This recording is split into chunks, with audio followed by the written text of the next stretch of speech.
thought this Spain trip was very beneficial for our team. The new players got an opportunity to, get some practices in and get a little feel for their new teammates. Thought it was big for Dylan Ennis, to get a little of the rust off. So I thought all in all, it was a very good trip. I think the guys enjoyed it. I think they learned a lot. They saw a lot of sights. My first time to Spain, I think most of theirs first time to Spain. So very good trip. Everything went smoothly. Food was pretty good. Weather was great. So pretty good trip. You talked a lot beforehand about kind of depth that you've got this season with returners and some of these young guys coming in. Tyler was saying that sort of joked that they could basically go 5 on then 5 off at times in the game. How much are you looking forward to the kind of depth you have to work with this? Well, I don't think we'll do that. It's a good recommendation by Tyler, but I'm not sure we'll do that. I do like our depth. I hope that we can stay healthy. The one deficiency we do have is we lost 2 really good 6'6" athletes in Elgin and Dwayne, and those 2 guys gave us tremendous versatility. And now without Dylan Brooks playing for a while, we don't have that same versatility in that 6'6" range. So that is our biggest deficiency. We are much deeper at the guard spots than we were a year ago, and we're deeper inside. At this time a year ago, Jordan was hurt, so Chris was really our only guy inside, and now we've got 4. With Cavell and Michael Cage, and then Chris and Jordan. So we're better at the guard spot, deeper. We're deeper inside, but we don't have that middle range covered like we did a year ago. Is Jordan a guy that, obviously he's taller than that middle range, but is Jordan a guy that has a versatile enough game where he could potentially fill a little bit of that? On the defensive end, yes, he's going to have to. I talked to him a little bit just the other day about him becoming a better perimeter defender, that we're going to need that out of him. He's a very good passer from the perimeter, so I think offensively he can do some things from there, but defensively is where we're really going to need him, to get better guarding guys, smaller guys than him out on the floor. Do you address preseason expectations nationally with your team, or do you just expect them to block that out? No, we're going to talk about it. It's a new position for our team to be in, and so we began those discussions this summer. Basically saying they've had it wrong the last 6 years. I don't know why we'd expect them to get it right this year. So I hope for a change they are right. But we've got to worry about ourselves. And last year's team put us in this position.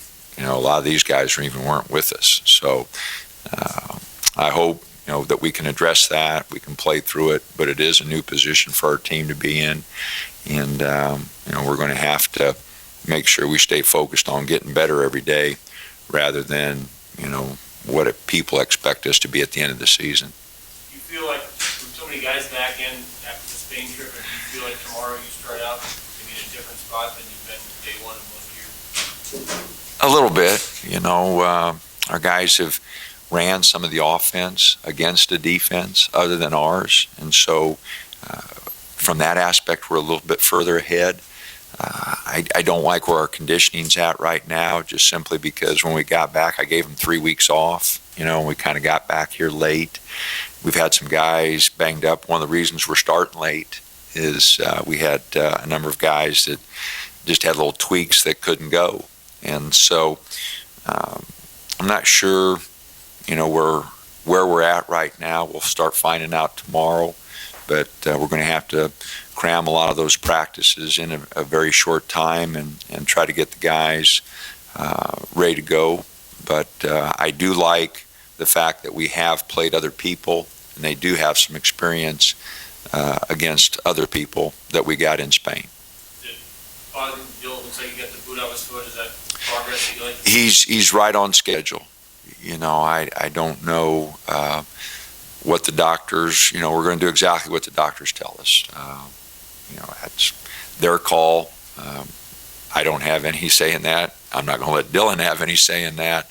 It's going to be exactly when the doctors say he's ready to go. So, but he is progressing as expected, so hopefully that will continue. Can you give you any idea?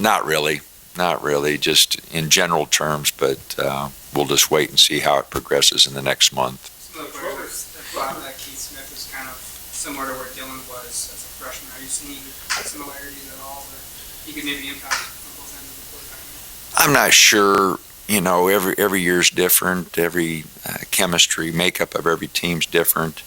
I do think Keith is going to be a good player. Keith, missed a lot of his junior and senior year with injuries, so he doesn't have the same experience level that maybe a typical freshman would.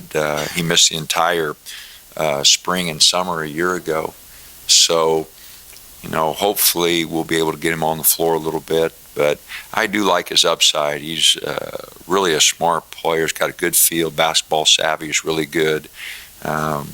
We do have to build his body a little bit, get him a little stronger. But he's got a good shooting touch, good feel for the game. And I do think he'll continue to get better. I think he really's got a good feel for the game. And as his athleticism, his strength improves, I really think he'll be a good addition to our team. Coach, what are some of the tangible benefits of doing that Spain trip? Besides the experience that you can take into the season? Our guys got to, spend 10 days together, and so beside the, on the floor stuff, I think we built some team stuff.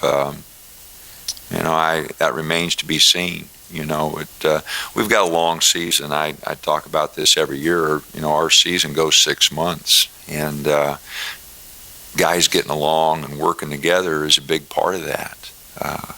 If we work together as a team, I like all the individual parts, but those individual parts don't mean much if they don't get along and play for each other. And they're not going to have a great night every night. You play 30-some ball games, and the ball's not going to go in the hole every night for individuals and for the team. And how those guys compete and play together when things aren't going their way is a big part of any team's success. So hopefully, we'll get some team aspects built. I know the guys coming back, really mixed together well, and now the new guys and Dylan Ennis and everybody, we just got to mix together and see what we got. But I like all the individual parts.